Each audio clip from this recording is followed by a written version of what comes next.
আমরা অনেকেই পশ্চিমাদের টোপে পা দিয়েছি যে মসজিদ মাদ্রাসা সব তো ঠিকঠাক চলছে, আমাদের পলিটিক্স নিয়ে কথা বলার দরকার নাই, আমাদের ইসলামী রাষ্ট্র ব্যবস্থা কায়েম নিয়ে কথা বলার দরকার নাই, ইসলামী অর্থ ব্যবস্থা নিয়ে কথা বলার দরকার নাই, আমাদের জিহাদ ফি সাবিলিল্লাহ নিয়ে কথা বলার দরকার নাই। আমরা নিজেরাই আমাদেরকে এই ধ্বংসের মুখে ঠেলে দিয়েছি। ওদের জুলুমের চামড়া এত মোটা যে ওরা একটা হলের মধ্যে বসে থাকা 1000টা শিশু, একটা স্কুলে পড়তে যাওয়া 1000টা বাচ্চা, একটা হাসপাতালে চিকিৎসা নিতে যাওয়া 1000টা বাচ্চাকে একটা বোমে মিসাইল উড়াই দেবে, কিছু যায় আসে না ওদের।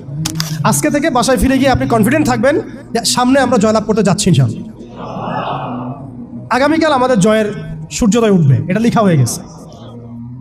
এটা আমরা সিরাতের আদলে দেখি যে নবী মুহাম্মদ সাল্লাল্লাহু আলাইহি ওয়াসাল্লাম, সাহাবায়ে কেরাম রাদিয়াল্লাহু আনহুম আজমাইন, তারা সকলে একসাথে মিলে একটা জাতি গঠন করেছিলেন, যে জাতিটা আস্তে আস্তে পুরো বিশ্বকে নেতৃত্ব দিয়েছে এবং সেই মক্কা থেকে শুরু করে মদিনা হয়ে পুনরায় মক্কা বিজয়ের মধ্য দিয়ে পরবর্তী প্রায় 1200 থেকে 1250 বছর এই উম্মাহ বিশ্ব শাসন করেছে। আমাদের উম্মার ডেফিনেশনটা ব্যক্তিকেন্দ্রিক নয়, আমাদের আখেরি নবী মুহাম্মদ সাল্লাল্লাহু আলাইহি ওয়াসাল্লামের উম্মার ডেফিনেশনটা অনেক ব্যাপক। উম্মাহ বলতে তো আমাদের পুরো মুসলিম উম্মাহকে বোঝানো হয়। আমরা পুনর্গঠন চাচ্ছি কোন জায়গার? পুরো মুসলিম উম্মার, নাকি শুধু বাংলাদেশের, নাকি বাংলাদেশ সহ ভারতীয় উপমহাদেশের, নাকি মধ্যপ্রাচ্যের, না পুরো বিশ্বের? এখানে উম্মাহ কনসেপ্টটা অনেক অনেক ডিপ, অনেক ব্যাপক, অনেক গভীর। আর সত্যি কথা বলতে পুরো উম্মার ইসলাহ, পুরো উম্মার সংশোধন এখন ব্যক্তির উপর এককভাবে ফলাফলযোগ্য নয়। এটা পুরো উম্মাহ কেন্দ্রিক যেহেতু ফিকির, অতএব উম্মার প্রত্যেকটা জায়গার মানুষদেরকেই এই ফিকিরটা করতে হবে। আমরা যে দৃষ্টিকোণ থেকে কথাটা বলছি সেটা হচ্ছে আমাদের অঞ্চলে উম্মতে মুহাম্মাদির পুনর্গঠনটা কিভাবে সম্ভব। আমরা এভাবে যদি কথা বলতে চিন্তা করি যে আমি বা আমরা দায়িত্ব নিয়েছি পুরো বিশ্বের উম্মার হালত পরিবর্তন করার, এটা আমাদের উপরে যোগ্যতার চেয়ে বেশি দাবি হয়ে যাবে। এটা আমাদের পক্ষে সম্ভব না। পুরো বিশ্বের উম্মার ইসলাহ, সংশোধন, পুনরুদ্ধার, পুনর্গঠন, এটা আমাদের পক্ষে মনে হয় না সম্ভব। আমাদের পক্ষে কতটুকু সম্ভব? আমরা উম্মার যে অংশ বিলং করি সেই অংশে উম্মার পুনর্গঠন কিভাবে সম্ভব? উম্মা অনেক ব্যাপক একটা শব্দ, অনেক গভীর একটা শব্দ। উম্মার মধ্যে দুটো ভাগ আছে, একটা হচ্ছে উম্মাহ তো দাওয়া এবং উম্মাহ ইজাবা। দাওয়া অর্থাৎ নবী সাল্লাল্লাহু আলাইহি ওয়াসাল্লাম সবাইকে দাওয়াত দিয়েছেন। এর মধ্যে কাফের, মুশরিক, মুনাফিকরাও উম্মার অন্তর্ভুক্ত। আব্দুল্লাহ বিন উবাই এবং তার অনুসারীরা কি উম্মার অন্তর্ভুক্ত নয়? ইহুদি, নাসারা, পৌত্তলিকটা কি উম্মতের অন্তর্ভুক্ত কিনা? তারা দাওয়ার অন্তর্ভুক্ত, বাট ইজাবার অন্তর্ভুক্ত নয়।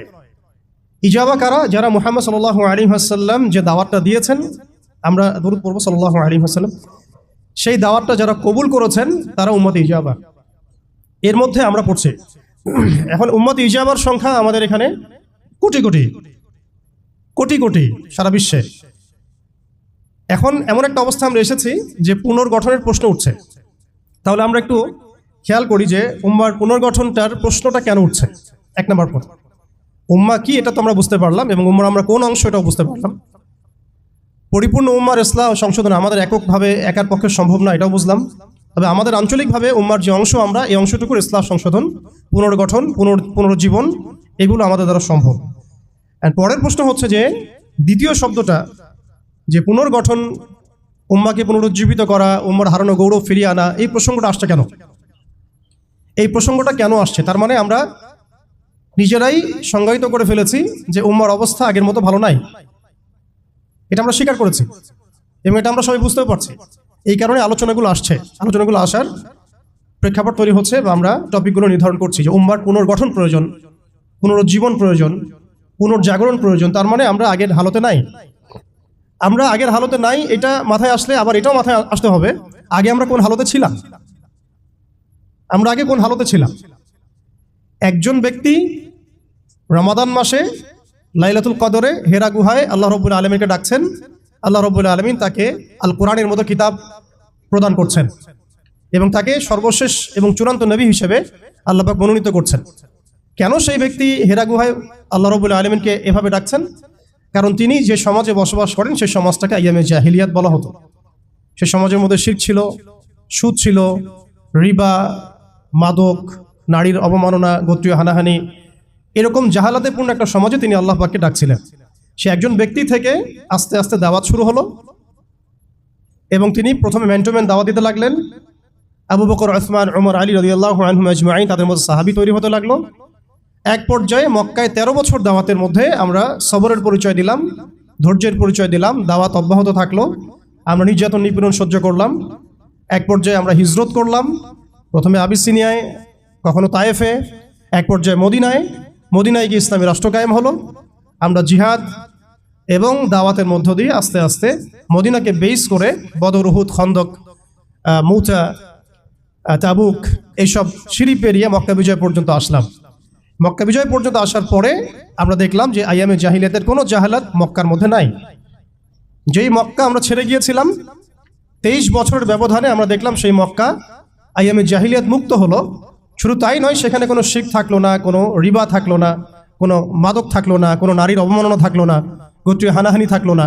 যেখানে আমরা ছিলাম মুস্তাদআফিন, দুর্বল, আমরা ছিলাম মক্কা থেকে বিতাড়িত, আমরা ছিলাম সংখ্যালঘু, সেখান থেকে আলহামদুলিল্লাহ মাত্র 23 বছরের ব্যবধানে আমরা পুরো জাজিরাতুল আরবকে শাসন করলাম।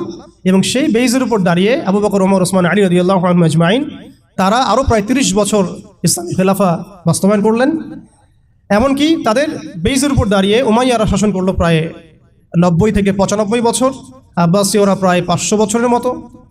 এরপরে আসলো তুর্কিরা, মাঝখানে ফাতেমিরা, আপনারা জানেন মামলুকরাও শাসন করেছে, সেলজুকরাও করেছে, অটোম্যানরাও করেছে। তো আমরা বুঝতে পারছি যে উম্মাহ এই হালতে ছিল না এখন যে হালতে আছে। এই ছোট্ট কথা থেকে আমরা বুঝতে পারলাম যে উম্মাহ একসময় বিজয়ী ছিল সব দিক থেকেই, শুধু ব্যক্তিগতভাবে নয়, আধ্যাত্মিকভাবে নয়, শুধুমাত্র তাসকিয়াগত দিক থেকে নয়, শুধুমাত্র সামাজিকভাবে নয়, বরং রাজনৈতিকভাবেও। অর্থাৎ উম্মার পুনর্গঠন, পুনর্জীবন, এই যে কথাগুলো আসে, এগুলো বেসিক্যালি আমরা রাজনৈতিক টার্মিনোলজি থেকে ডিল করছি আর কি। আমাদের উম্মার অবস্থা সবসময় এই বিশ্বকে নেতৃত্ব প্রদানকারী অবস্থায় ছিল, যেখান থেকে আমরা এখন সরে আসছি বলে আমাদেরকে এই টপিক নির্ধারণ করতে হচ্ছে যে কিভাবে আমরা এর পুনর্গঠন করব, পুনর্জীবন করব। এতটুকু আমাদের কাছে ক্লিয়ার যে আমরা এক সময় বিশ্বকে শাসন করেছি, বিশ্বকে নেতৃত্ব দিয়েছি। ব্যক্তি জীবন থেকে শুরু করে রাজনৈতিক জীবন পর্যন্ত আমরা আল্লাহ রাব্বুল আলামিন এবং তার রাসূলের প্রত্যেকটা বিধান মেনে চলেছিলাম বা মানার চেষ্টা করেছিলাম। আল্লাহ পাক আমাদেরকে সম্মানিত করেছিলেন। পৃথিবীর কোনো পরাশক্তি আমাদের সামনে টিকতে পারতো না। পৃথিবীর কোনো পরাশক্তি আমাদের সামনে টিকতে পারে নাই, না রোমানরা, না পার্সিয়ানরা, না এদিকের মাজুসিরা, আর না এই সাবকন্টিনেন্টের পৌত্তলিকরা, কেউই আমাদের সামনে দাঁড়াতে পারে নাই। তার মানে আমরা কয়েকটা দিক থেকে উম্মার বিজয়ে এই সময়টা পেরিয়ে এসেছি। একটা হচ্ছে আধ্যাত্মিক দিক। উম্মাহ এক সময় আধ্যাত্মিকভাবে এমন আলোকিত ছিল যে তাদের ইমানের সামনে কোনো কুফর টিকতে পারতো না। তারা পারিবারিকভাবে আলোকিত ছিল, তারা জ্ঞানতাত্ত্বিকভাবে আলোকিত ছিল, তারা তাসাউফের দিক থেকে আলোকিত ছিল, তারা অর্থনৈতিক দিক থেকে অনেক শক্তিশালী ছিল, সামরিক দিক থেকে তারা অনেক শক্তিশালী ছিল। জামায়াবদ্ধভাবে আমরা থাকতাম, কোনো বিভক্তি ছিল না। আমাদের মধ্যে আসসাম ওয়া তাআ ছিল, আমাদের মধ্যে আমির, মামুর, বায়াত এবং ইতাআত ছিল। আমাদের মধ্যে রাষ্ট্র ব্যবস্থা ছিল, খিলাফা স্টেট ছিল, শরিয়া আইন ছিল এবং শরিয়া বা ইমারা রাষ্ট্র ব্যবস্থা ছিল। এবং আস্তে আস্তে আমরা এই বেইজের উপর দাঁড়িয়ে বাইতুল মুকাদ্দাস পর্যন্ত জয় করেছিলাম। শুধু তাই নয়, আমরা বলতে পারি যে সিন্ধু, এদিকে সিন্ধু, ওইদিকের আফ্রিকা, আফ্রিকা থেকে সিন্ধু পর্যন্ত, ওইদিকের পশ্চিমা সভ্যতা থেকে চায়না পর্যন্ত, বলা যায় পৃথিবীর 4 ভাগের 3 ভাগ আমাদের দখলে ছিল। এই ছিল উম্মার অবস্থা। আমি বলেছিলাম টপিকটা অনেক গভীর, অনেক সময় সাপেক্ষ। আমি খুব অল্প কথায় বলার চেষ্টা করছি যে উম্মার পুনর্জাগরণ কথাটা বলতে আমরা শুধু আধ্যাত্মিক পুনর্জাগরণ বুঝি না। আধ্যাত্মিক পুনর্জাগরণ আমাদের অনেকের অনেক ভালো অবস্থা এখনো আছে, আলহামদুলিল্লাহ। আমাদের প্রচুর মসজিদ আছে, প্রচুর মাদ্রাসা আছে, প্রচুর তুল্লাব আছেন, প্রচুর ওলামায়ে কেরাম আছেন। আমাদের বুদ্ধিজীবীর অভাব নাই, সামরিক বাহিনীর অভাব নাই, কিন্তু আমাদের ইসলামিক স্টেটেরও অভাব নাই। নামকা বাস্তে যদিও অনেক কিছুই, জনসংখ্যাও প্রচুর, সম্পদও প্রচুর, খনিজ সম্পদও প্রচুর। আমাদের মা বোনদের, পর্দানসীন মা বোনদের অভাব নাই। তাহলে আমরা কোন জায়গা থেকে পুনর্জাগরণের কথাটা বলছি? আসলে আমরা পুনর্জাগরণের কথাটা বলছি সামগ্রিক অর্থে, স্পেশালি রাজনৈতিক অর্থে। সামগ্রিকভাবে কিন্তু স্পেশালি রাজনৈতিকভাবে। এখন আসেন যে কিভাবে সম্ভব এই হারানো ঐতিহ্য গৌরব ফিরিয়ে আনা, এটাই মূল কথা। আসলে আমাদের মানে অনেক আলোচনা, কিন্তু মূল কথা কিন্তু অল্প হবে। মানে আসলে কিভাবে পসিবল সেই জায়গা থেকে ফিরে আসে। এখন আচ্ছা, এখন এতক্ষণ তো বললাম আমরা কোথায় ছিলাম, এখন ওই জায়গা থেকে আমরা কোথায় আসছি এটা একটু বলি, তারপরে বুঝবো ইনশাআল্লাহ ওই জায়গা থেকে আমরা কোথায় আসছি। আসলে এখন আমি একটু আগে বললাম যে আমাদের প্রচুর মসজিদ আছে, মাদ্রাসা আছে, সবকিছু আছে, এটা সত্য। ইসলামের স্বর্ণযুগে যতগুলো ইউনিভার্সিটি ছিল না, আমাদের ঢাকা শহরে গাজীপুরে তার চেয়ে বেশি ইউনিভার্সিটি আছে। ইসলামের স্বর্ণযুগে আমাদের জনসংখ্যা যত ছিল না, আমাদের এখন জনসংখ্যা তার চেয়ে অনেক বেশি। আমাদের মিডিয়া, প্রযুক্তি, আমাদের অস্ত্রশস্ত্র, আমাদের রাষ্ট্র, সবকিছু অনেক বেশি, কিন্তু কোন জায়গা থেকে পিছিয়ে আসছি, আমরা কোন জায়গায় আছি, এটা ডিল করতে হবে। এবং ডিলিংসটা এক্সটার্নাল অবজারভেশন দিয়ে করলে হবে না, ইন্টারনাল অবজারভেশন দিয়ে করতে হবে। খিদির আলাইহিস সালামের মতো বাহ্যিকভাবে অনেক কিছু মনে হবে, অনেক ইসলামিক দল আছে, অনেক মুসলিমদের সংখ্যা অনেক, একটু আগে বললাম মসজিদ মাদ্রাসা সবকিছু অনেক বেশি, সবই ঠিক আছে, কিন্তু ইন্টারনালি আমাদের কিছু বিষয় দেখতে হবে। ইন্টারনালি কি নাই আমাদের মধ্যে? এক নাম্বার, ইন্টারনালি সেই রাজনৈতিক বৈশ্বিক ক্ষমতা আমাদের হাতে নাই, প্রথম কথা। এবং এটা আমাদের জন্য লজ্জা। একটা সময় ছিল যখন আমরা এগুলো সব হাসিল করেছিলাম, প্রথমে তারা আমাদের কাছ থেকে যেটা কেড়ে নিয়েছে তা হচ্ছে রাজনৈতিক ক্ষমতা। তারা আমাদের কাছ থেকে প্রথমে ব্যক্তি জীবনে ধর্মের স্বাধীনতায় হস্তক্ষেপ কেউ করেনি। কুফাররা, জায়নিস্টরা, কাফের, ফাসেক, মুশরিক, মুনাফিক, এদের যে ঐক্য জোট ছিল, তারা প্রথমে আঘাত করেছিল আমাদের খিলাফায়। তারা প্রথমে আমাদের ব্যক্তি জীবনে এসে আঘাত করেন, নামাজ পড়তে পারবা না, পর্দা করতে পারবা না, গরুর গোশত নিয়ে হাঁটতে পারবা না, দেখলেই পিঠায় মেরে ফেলবো, এই জায়গায় তারা আগে আঘাত করেনি আমাদেরকে। তারা আমাদেরকে সবার আগে আঘাত করেছে রাজনৈতিক জায়গায়। আমাদের খেলাফা কনসেপ্ট তারা ভেস্তে দিয়েছে, ভেঙে দিয়েছে, বাইতুল মুকাদ্দাসকে লিবারেট করেছে। এরপরে সেই খেলাফা কনসেপ্টটাকে দূর করে দিয়ে তারা 50 থেকে 57টার মতো ক্ষুদ্র ক্ষুদ্র রাষ্ট্রে আমাদেরকে বিভক্ত করে দিয়েছে। এরপরে শুধু তাই নয়, এটা তো গেল বিভক্তি, কাঁটাতারের বেড়ার, যেটাকে আমরা নাম দিয়েছি জাতীয়তাবাদ। তারা প্রথমে আমাদের মাদ্রাসাগুলো বন্ধ করে নাই, তারা ওয়াকফ বিল দিয়ে এইভাবে আমাদের মাদ্রাসা, আমাদের মসজিদ, ভূমিগুলোকে দখল করে নাই। তারা প্রথমে আমাদের রাজনৈতিক ক্ষমতাটাকে কেড়ে নিয়েছে, খিলাফা কনসেপ্টটাকে ডিস্ট্রয় করেছে। এরপরে 57টার মতো টুকরা টুকরা রাষ্ট্রে আমাদেরকে ভাগ করেছে। এরপরের অবস্থা আরও ডেঞ্জারাস। ওই রাষ্ট্রগুলোর মধ্যে তারা তাদের তাবেদার মোনাফেক শাসক বসাইছে। তাদের ধাপগুলো বুঝেন, কোন জায়গা থেকে আমরা কোন জায়গায় আসছি। তারপরে আমি অল্প কথা শেষ করব যে সলিউশন হতে পারে কি কি, যদিও সেগুলোর বেশিরভাগই তাত্ত্বিক, প্র্যাকটিক্যাল খুব কমই হবে। আর প্র্যাকটিক্যাল কেন কম হবে? আমাদের কারণেই হবে। কারণ আমরা অনেক কিছু বুঝি কিন্তু কাজ করতে চাই না। আমরা বুঝি অনেক কিছুই, কাজ করতে বলেন কাজের বেলা নাই, বুঝার বেলা আছে।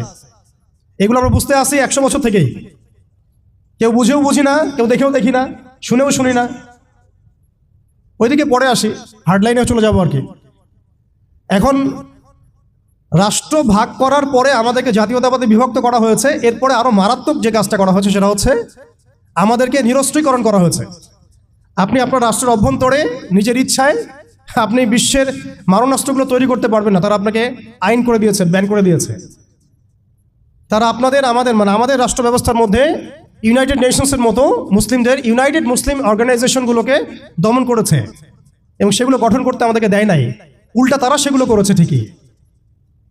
এরপরে তারা আমাদের রাষ্ট্র ব্যবস্থাগুলোর মধ্যে ওই মোনাফেক শাসকদেরকে বসিয়ে জনগণকে শাসন করিয়েছে, এখনো করে যাচ্ছে, আগামীতেও হয়তো করে যাবে। আমরা সবই বুঝি, কিন্তু আমাদের চিন্তাগুলো কেন জানি মসজিদ পর্যন্ত সীমাবদ্ধ হয়ে যাচ্ছে। এরপরে যেটা হয়েছে আরো মারাত্মক, ওই রাষ্ট্রগুলোর মধ্যে তারা 5টা আমি বলি দেবতা, 5 দেবতা ঢুকিয়ে দিয়েছে। 5 দেবতা কি? আগে ছিল 4 দেবতা, লাত, উজ্জা, হবল আর মানাত। লাত, উজ্জা, হবল আর মানাত নিশ্চয়ই পড়েছেন আপনারা সিরাতের মধ্যে। এগুলো ছিল আবু জেহেল, আবু লাহাবদের দেবতা। তারা কিন্তু এই দেবতাগুলোর পূজা করত আল্লাহকে পাওয়ার জন্যই। তারা বলতো মা না'বুদুহুম ইল্লা লিয়ুকাররিবুনা ইলাল্লাহি যুলফা। আমরা শুধু এই কারণেই এই লাত, উজ্জা, হবল, মানাতের ইবাদত করি যাতে তারা আমাদেরকে আল্লাহ পর্যন্ত পৌঁছে দেয়।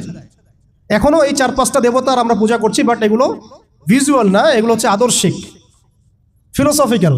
যেমন একটা হচ্ছে ডেমোক্রেসি, নিতে পারবেন অনেকে কথাটা, যে ডেমোক্রেসি একটা দেবতা হয়ে গেছে এখন, ইনভিজিবল দেবতা। এটা একটা দেবতা হয়ে গেছে, কি দাড়িওয়ালা কি টুপিওয়ালা সবাই পূজা করতেছে। সুবহানাল্লাহ। মানে অবাক হয়ে যাবেন, রিপোর্ট করছে টিভিতে, আপনারা কি চান, এই গভর্নমেন্ট কয় বছর থাক, এই গভর্নমেন্ট কয় বছর থাক, আপনি কি ইলেকশন চান, আপনি কি চান না? অডিয়েন্সের সাধারণ আম জনগণের জবাব হচ্ছে না, আমরা ইলেকশন চাই না। ইলেকশন দিয়ে কি হয়, খালি এক জালেম যে আরেক জালেম আসে, আমরা এইসব ইলেকশন চাই না। আমরা চাই ভালো কোনো সরকারি ব্যবস্থায় থেকে যাক আরো 10 বছর। মানে সবচেয়ে ভালো যে চিন্তাটা তাদের, সেটাও গণতন্ত্রের বাইরে যেতে পারে না। সরি, সবচেয়ে ভালো তাদের ইনসাফপূর্ণ যে চিন্তাটা মাথা থেকে আসে, সেইটাও এই দেবতাগুলোর বাইরে যেতে পারে না। ওই পূজার মধ্যেই চিন্তা। আমরা চাই এরকম একটা গভর্নমেন্ট আসুক, এই পদ্ধতি থাক, এবং আরো 10 বছর তারা দেশ চালাক। মানে ইসলামে যে আল্লাহ প্রদত্ত একটা রাষ্ট্র ব্যবস্থা আছে, একটা ইসলামী শাসন ব্যবস্থা আছে, এই কনসেপ্টটাই নাই। নামাজ পড়ছে মাশাআল্লাহ, রোজা রাখছে, হজ উমরা সবই করছে, বাট কেন জানি পলিটিক্যালি রাষ্ট্র ব্যবস্থা, ইসলামের যে রূপরেখা আছে বা ইসলামের যে একটা সুন্নাহ আছে, নবী সাল্লাল্লাহু আলাইহি ওয়াসাল্লামের যে একটা রেখে যাওয়া উসওয়াতুল হাসানা আছে, এইটাই মানুষ মানতে পারছে না বা বুঝতে পারছে না। জাযাকাল্লাহ। আপনারা অবচেতন শব্দটার সাথে পরিচিত কিনা? একটা হচ্ছে আমরা জেনে বুঝে একটা কাজ করি, একটা হচ্ছে না জেনেও করি, অবচেতন মনে। তো এটা একটা দেবতা, ডেমোক্রেসি একটা দেবতার নাম, যেটার পূজা করছে এখন মানুষ সারা ওয়ার্ল্ডে। আরেকটা হচ্ছে এইথিজম, নাস্তিকতা। একটা হচ্ছে, আমি লিখছিলাম সকালবেলা, একটা শব্দ বের হয়েছে আর কি লিখতে লিখতে। একটা হচ্ছে ডেমোক্রেসি, একটা এইথিজম, একটা ন্যাশনালিজম, একটা কমিউনিজম, আর একটা হচ্ছে সেকুলারিজম। 5টা শব্দ বললাম আর কি। এখনকার এই বিশ্ব ব্যবস্থায় ইসলামী খেলাফতকে দূর করে দিয়ে, উম্মাকে বিভক্ত করে দিয়ে, মোনাফেক শাসকদেরকে বসিয়ে ইন্টারনালি প্রত্যেকটা রাষ্ট্রে এই 5টা দেবতা বসানো হয়েছে। ডেমোক্রেসি, এইথিজম, আর বললাম কি ন্যাশনালিজম, একটা কি বললাম কমিউনিজম, এবং সেকুলারিজম, DANCS। কিছুটা ড্যান্সের মতো আর কি। আসলে এরা বিশ্বকে নাচাচ্ছেই, এরা এইসব মতবাদ দিয়ে বিশ্বকে নাচিয়ে বেড়াচ্ছে আর কি। তারা নিজেরা নাচে না এগুলোতে, বরং তারা এগুলোর মধ্য দিয়ে মুসলিমদেরকে নাচায়। যদিও এটা এক্স্যাক্টলি ড্যান্স শব্দটা হয় নাই, কাছাকাছি হয়েছে আর কি। এখানে D আছে, A আছে, N আছে, C এবং S আছে। এই 5টা দেবতার শেকড় যদি এই বিশ্ব থেকে উপড়ে ফেলা না যায়, তাহলে ইসলামী শরিয়া, ইমারা এবং খেলাফা কায়েম হবে না। এবং যখন এই বিশ্বে ইনশাআল্লাহ তাআলা আগামীতে শরিয়া, ইমারা এবং খেলাফা বাস্তবায়িত হবে, তখন এই 5টা দেবতার কোনোটাই বাকি থাকবে না ইনশাআল্লাহ। এই নাপাকিগুলো থেকে পবিত্র না হয়ে বা পবিত্রতা হাসিল না করে আপনি আমি যতই একটা গ্লাসের মধ্যে মধু ঢালি, আর আপনি দুধ ঢালেন, আর কোনো শরবত ঢালেন, ওই গ্লাসটাই নাপাক। আফসোস হচ্ছে আমরা এই নাপাকিগুলো ধরতে পারছি না অনেকেই। আল্লাহ পাক আমাদেরকে ধরার এবং বোঝার তৌফিক দান করেন। এই সিস্টেমগুলো ব্যর্থ, এই মতবাদগুলো ব্যর্থ। এই মতবাদগুলো তৈরি করা হয়েছে আমাদেরকে শাসন করার জন্যে। এই মতবাদগুলো আমাদেরকে গিলানো হয়েছে আমাদেরকে ডমিনেট করার জন্যে, আমাদেরকে পশ্চিমাদের দাস বানানোর জন্যে, জায়নিস্টদের দাস বানানোর জন্যে, IMF এর কাছে লোনের হাত পাতার জন্যে, কোনো ডিসিশন নেওয়ার আগে, রাষ্ট্রের কোনো ডিসিশন নেওয়ার আগে ইউনাইটেড নেশনসের কাছে এই ভিক্ষার ঝুলি পেতে দেওয়ার জন্যে। আমাদের চোখের সামনে আমাদের ভাই বোনদেরকে নির্মমভাবে হত্যা করলেও আমরা টু শব্দ করতে পারবো না এই জন্যে। ইভেন আমাদের দেশের 99% মানুষও যদি শরিয়া চায়, তবুও রাষ্ট্র ব্যবস্থা এটা চাইবে না, কারণ রাষ্ট্র ব্যবস্থা এই তন্ত্রমন্ত্রগুলো দ্বারা দীক্ষিত। এর মধ্যে আরও আছে মানবরচিত সংবিধান, আরও আছে মানবরচিত বিচার ব্যবস্থা, আরও আছে আল্লাহর হালালকে হারাম করে ফেলা, আল্লাহর হারামকে হালাল করে নেওয়া। পুরো একটা তাগুতি এবং কুফরি সিস্টেম আমাদেরকে দেওয়া হয়েছে। কোন জায়গা থেকে? খেলাফা অ্যাবলিশ করার পর থেকে। আমরা কোথায় ছিলাম এটা আমাদেরকে বুঝতে হবে। এখনকার প্রবলেম কি সেটাও বুঝতে হবে, ক্রাইসিসগুলো, তারপরে আসতে হবে সলিউশন কোথায়। এগুলো ক্রাইসিস। তারপরে ডেমোক্রেসি দিয়ে কি করা হচ্ছে এটা আপনারা অনেকে জানেন, কিন্তু অনেকে আবার বুঝেনও না। এটা দিয়ে আল্লাহর হালালকে হারাম করা যায়, আল্লাহর হারামকে হালাল করা যায়। এটা দিয়ে আল্লাহর জমিনে মানুষের শাসন কায়েম করা যায়।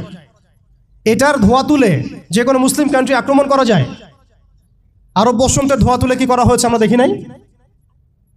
আমরা দেখেছি।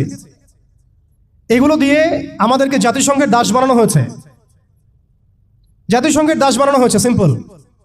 জাতিসংঘ ফাংশন করা হয়েছিল যাতে যাতে পশ্চিমারা, স্পেশালি জায়নিস্টরা বাইতুল মুকাদ্দাসকে লিবারেট করতে পারে, এবং তারা সেটা করেছেও।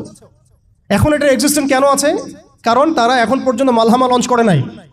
তারা এর মধ্য দিয়ে মালহামা লঞ্চ করবে ইনশাআল্লাহ, দেখে নিয়েন। এটা কেন করা হয়েছে, রাখা হয়েছে এই কারণে, যাতে প্রত্যেকটা মুসলিম কান্ট্রি ধরে ধরে একেবারে রক্তের নদী বা সমুদ্র বইয়ে দেওয়া যায়, কিন্তু আমরা কোনো ডিসিশন নেওয়ার আগে ওর দিকে তাকিয়ে থাকবো। আমাদের বাড়ির পাশেও যদি কাল আপনি দেখেন মুসলিমদেরকে জবাই করা হচ্ছে, যেটা শুরু হয়ে গেছে অলরেডি, আপনি এখন প্রতিবাদ করার জন্য জাতিসংঘের মুখোপেক্ষী। ইভেন আমরা দেখলাম প্যালেস্টাইনের পক্ষে কথা বলার জন্য নাকি মানুষ এখন জাতিসংঘের কাছে দ্বারস্থ হচ্ছে। কি হাস্যকর বিষয়! যারা এই সমস্ত সমস্যার মূল কেন্দ্র, তাদের কাছে আমরা সাহায্যের হাত পাচ্ছি। অথচ আমরা নামাজে বলছি ইয়্যাকা না'বুদু ওয়া ইয়্যাকা নাস্তাঈন, আল্লাহ আমরা শুধু তোমারই ইবাদত করি, তোমার কাছেই সাহায্য চাই। অথচ পলিটিক্যালি আমরা আল্লাহর সাহায্য নিতে চাচ্ছি না। আল্লাহর সাহায্য তো আল্লাহর আইন, আল্লাহর বিধান, শরিয়া, ইমারা এবং খিলাফা। অনেক কথা ভাই, কথা বলতে গেলে রাত শেষ হয়ে যাবে আর কি আজকে। এখন আপনাদের ধৈর্যচ্যুতি ঘটাবো না। এখন কথা হচ্ছে, এই একটা তন্ত্র আমাদেরকে এমনভাবে নেক্সট স্রোতে ধোঁকা খাওয়াচ্ছে যে এই তন্ত্রের বেড়াজালে যারাই পড়েছে তারাই কখনো আর খিলাফা কনসেপ্টের দিকে আসতে পারে নাই, কখনো পসিবল হয় নাই। যত দাড়ি টুপি নিয়ে গিয়েছেন কখনো পসিবল হয় নাই। এটা প্রমাণিত, এটা বিগত 100 বছরের হিস্ট্রি থেকে প্রমাণিত। এইটা দিয়ে মন্দের ভালো কিছু প্রতিবাদ করা যেতে পারে, কিন্তু ওই প্রতিবাদে পশ্চিমাদের কিছু যায় আসে না। আপনি 1 কোটি মানুষকে দিয়ে মার্চ ফর গাজা করেন, কিচ্ছু যায় আসে না, ওদের কিচ্ছু যায় আসে না। অনেস্টলি স্পিকিং, ওদের জুলুমের চামড়া এত মোটা যে ওরা একটা হলের মধ্যে বসে থাকা 1000টা শিশু, একটা স্কুলে পড়তে যাওয়া 1000টা বাচ্চা, একটা হাসপাতালে চিকিৎসা নিতে যাওয়া 1000টা বাচ্চাকে একটা বোমে মিসাইল উড়াই দিবে, কিছু যায় আসে না ওদের। এরা ফেরাউন এই যুগের, এরা নমরুদ, এরা এই যুগের হামান, কারুন, ফেরাউন। এদের প্রতি দয়া দেখানো মানে হচ্ছে আমরা মিসগাইডেড। এদের সাথে দয়া দেখানোর কোনো ভাষা থাকতে পারে না। এদের সাথে দয়া দেখানোর কোনো ভাষা আমাদের থাকতে পারে না। এদের সাথে ভাষা একটাই হতে পারে, সেটা জিহাদের ভাষা, কিতালের ভাষা। এই বিষয়গুলো স্পষ্ট করে আপনাকে গণতন্ত্র বলতে দিবে না। এই বিষয়গুলো স্পষ্ট করে আপনাকে সেকুলারিজম বলতে দিবে না, কমিউনিজম বলতে দিবে না, এথিজম বলতে দিবে না, এবং এই ডেমোক্রেসি বলতে দিবে না। তাহলে এই তন্ত্রমন্ত্রগুলো দেওয়া হয়েছে আমাদেরকে তাদের দাস বানানোর জন্য, তাদেরকে আমাদের অধীনে আনার জন্য নয়। এই জিনিসটা আমরা বুঝতে অনেক সময় ভুল করেছি, এখনো ভুল করছি। আমি খালি প্রশ্ন করতে চাই যে আর কতদিন ভুল করব আমরা? আল্লাহ পাক আমাদের চোখ খুলে দেন, মনের চোখ। আল্লাহ পাক আমাদের কলবের চোখ খুলে দেন। আপনি 20টা আসন পাইতে পারেন হাইয়েস্ট, 5টা আসন পাইতে পারেন হাইয়েস্ট, ওখানে আপনি দাস হয়ে থাকবেন। আপনি 20টা আসন নিয়ে পার্লামেন্টে দাস হয়ে থাকবেন। 20টা আসন নিয়ে আপনি বলতে পারবেন না যে এটা হালাল, এটা হারাম, এটা জায়েজ, এটা না জায়েজ, এটা করতে হবে, এটা করতে হবে না। আর যদি আপনি বলেনও, আপনার কথা কেউ শুনবেও না। কারণ মেজরিটি শুড বি গ্রান্টেড, তাদের মূল নীতি হচ্ছে এটা। সংখ্যাগরিষ্ঠ মানুষ যা বলবে তাই হক। আগামীকাল সংখ্যাগরিষ্ঠ মানুষ বাংলাদেশে বলবে নাউযুবিল্লাহি মিন যালিক, যে এই বিবাহিত ধর্ষণের বিচার করা হোক, নাউযুবিল্লাহ, আর ওই পতিতালয়ে গিয়ে সময় কাটানো, নাউযুবিল্লাহি মিন যালিক, এটাকে প্রমোট করা হোক, শ্রমিকের অধিকার দেওয়া হোক। আগামীকাল মানুষ বলবে এলজিবিটির লাইসেন্স দেওয়া হোক।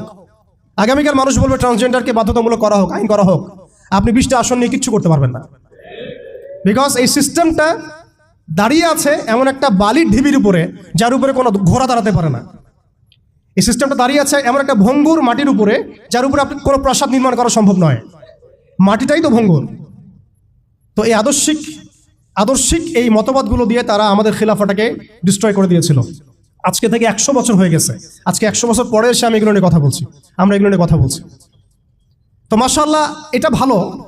আমি এই ব্যাপারে আশাবাদী যে মাশাআল্লাহ বাংলাদেশের তরুণ প্রজন্ম এখন বুঝতে শিখছে, আলহামদুলিল্লাহ। এবং আমরা যদি এভাবে দাওয়াতের মেহনত অব্যাহত রাখতে পারি, ইনশাআল্লাহ তাআলা অন্যদের 20 বছর লাগলে আমাদের 2 বছর লাগবে ইনশাআল্লাহ। আমি কাজের ব্যাপারে পরে আসছি, একটু সময় নিব আপনাদের কাছে। এরপরে তারা যেটা করেছে, হালতটা বুঝেন।